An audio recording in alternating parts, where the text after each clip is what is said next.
Sen mənim masmavi səmamsan, ağappaq buludlarsan, həzin-həzin yağan qarsan, susuz torpağıma düşən yağışlarsan.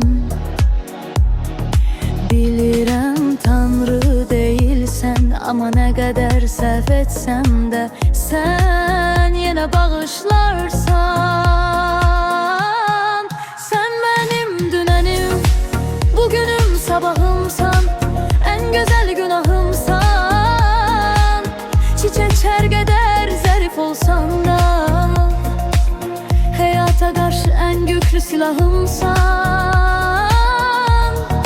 Sən bütün suallara ən gözəl cavabımsan. Günahım deyilsən, yox, elə ən böyük savabımsan. Elə ən böyük savabımsan.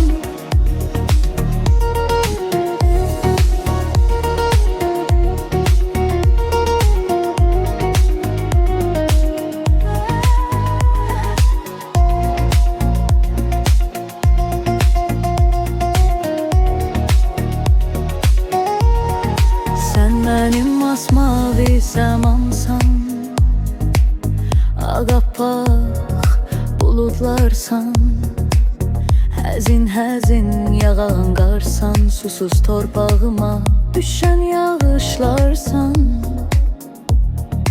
Bilirəm Tanrı deyilsən, amma nə qədər səhv etsəm də sən yenə bağışlarsan.